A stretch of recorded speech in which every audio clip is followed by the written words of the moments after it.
16. "Guess what?" Bertha said when I got home. She reached into the pocket of her apron and pulled out an envelope. "You got a letter from your daddy." "I did?" I stared at the envelope in her hand. That was Scrappy's handwriting, all right. Giant wiggly printing, like a first grader wrote it. I put Wishbone's leash on and took him out front. I sat in Gus's lawn chair by the garden and stared down at the envelope. Miss Charlie Reese. If Mama had sent me a letter, which she never would, she would have written Miss Charlemagne Reese to aggravate me. Then she would probably tell me goodbye because she was starting her new life without me. I studied the envelope some more. Wake County Correctional Center was printed in the corner. Well now, that didn't sound nearly as bad as county jail. I think folks in the county jail have to stay for a long time. But if Scrappy was just getting corrected, maybe that wouldn't take too long. I sniffed the envelope to see if I could smell his aftershave, but I couldn't. I took out the folded notebook paper and smoothed it on my lap. "Dear Charlie, it's your old Scrappy Pappy here saying hello and how are you? I'm fine. This place is okay except for the lumpy gravy and lousy pillow. Jackie came to visit and brought me Hershey bars and toothpaste. I bet you're having fun with Gus and Bertha. Tell them I will send some money when I can. Love, Scrappy." I turned the paper over to see if there was more on the back. Nope, that was it. I looked at the word love. I traced the letters with my finger. Then I folded the paper up and put it back in the envelope. The next day, I was bored by lunchtime. I'd practiced sit and stay with Wishbone. I'd helped Bertha inspect the okra to figure out how many jars we'd need for pickling. I'd looked for 4-leaf clovers over by the back porch, but I didn't find one.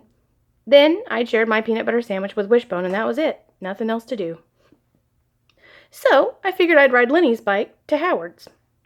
I hooked Wishbone's leash on the handlebars, and off we went. When I got there, the Odoms' house was buzzing like a beehive. Cotton was making something with sticks and rocks in the small square of shade next to the porch.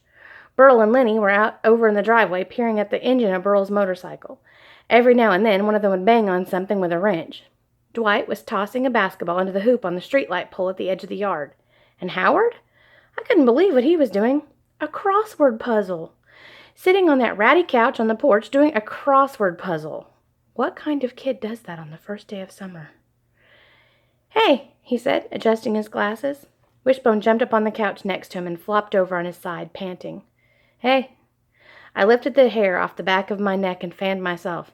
"It sure is hot," I said. "Want to study for Bible detective?" Howard asked. Bible detective? I almost said, "Are you nuts?" But for once, I managed to keep my thoughts to myself, and I said, "No, not really." "I'll give you some of my Bible books," he said. I shook my head. "That's okay."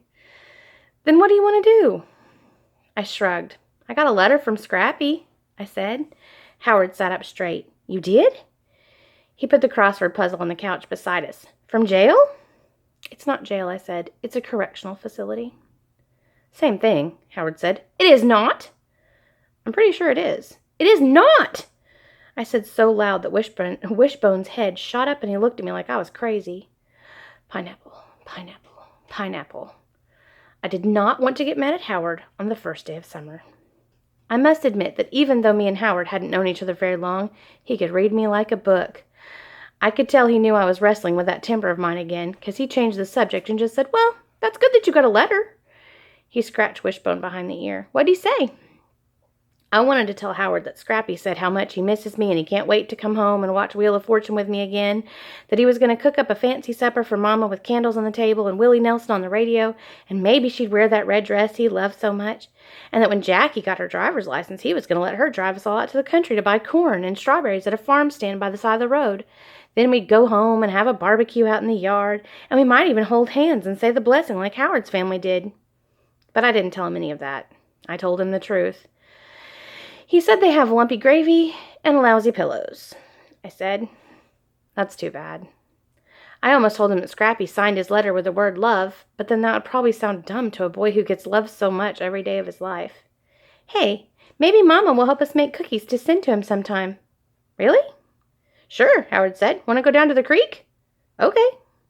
So me and Howard and Wishbone went behind the garage and followed the narrow trail that snaked through the cool, damp woods. I loved the earthy, mossy smell of the air and the soft tickle of the ferns that bowed down along the edges of the path. Wishbone trotted beside me, stopping every now and then to sniff at a tree or root around in a pile of rotten leaves. I wondered if he had been on this trail before. I bet he knew these woods better than anybody. Maybe he even slept under these very trees. I wanted to take up his leash and let him run free, but I was scared to. What if he decided he'd had enough of me and ran off to be a stray again? When we got to the creek, Wishbone nearly pulled me in when he jumped into the clear, gurgling water. Howard and I took off our shoes and stepped from rock to rock, while Wishbone leapt and pranced, sending up splashes of cold mountain water. "This feels good," I said. "I know." Howard teetered on the slippery rocks, and I was sure he was going to fall in any minute, but he didn't. Wishbone let out the funniest yips and bit at the water, trying to grab the tiny minnows that darted around the rocks. "Look at him!" we both said at the exact same time. I jumped off the rock to the edge of the creek and motioned for Howard. "Come quick," I hollered. "Hook pinkies." "What?" "Hook pinkies," I said. "We both get to wish." "We do?" I nodded. "If two people say the same thing at the same exact time, they hook pinkies and make a wish," I said. "Jackie taught me that." So Howard jumped to the edge of the creek, and we hooked pinkies. I closed my eyes and made my wish. "Did you make a wish?" I asked. "No." "Why not?" He stooped to swish his hand in the water, making the minnows scurry away. "I don't really have anything to wish for," he said. I shook my head. How could anybody not have something to wish for? I mean, even if you just wish you didn't have a wart on your thumb or that you didn't have to eat oatmeal for breakfast, it seemed to me like you could think of something to wish for. "Oh, good grief, Howard," I said. "There must be something." "Well, actually, there is something I could wish for," he said. So he hooked pinkies again, and Howard closed his eyes. "Did you make a wish?" I asked. "Yep." "I bet I know what it is." "I can't tell or it won't come true, remember?" "No, you can't tell," I said, "but I can. It doesn't matter if I tell." I didn't know for sure if that was true, but I think it probably was. "Just don't say whether I'm right or not," I said. "Okay." "You wished you didn't have that up-down walk," I said. When those words left my mouth, I could practically see them hurtling through the air toward Howard, quick and sharp like razors. Howard's face turned pale as a ghost, and his eyes flicked down to the ground. What had I done? Why had I said that? More than anything, I wanted to take those sharp words back, but I knew I couldn't. It suddenly felt like everything was frozen in time, just stopped cold, dead still, like the creek water stopped flowing and the birds stopped chirping, like the clouds above us stopped floating over the mountaintops. Even Wishbone stood as still as a statue beside me. Then Howard broke through that frozen curtain of time by grabbing his shoes and heading off up the path towards his house, leaving me standing there ashamed and heavy-hearted. I sat on the edge of the creek and held myself a pity party. That's what Jackie calls it when I feel sorry for myself. "For heaven's sake, Charlie," she says, "stop having such a pity party." But I couldn't help it. Why had I gone and said something so mean to the only kid in Colby who was nice to me? The kid who wanted to give me some of his Bible bucks and send cookies to Scrappy. The kid who let me share my troubles with him.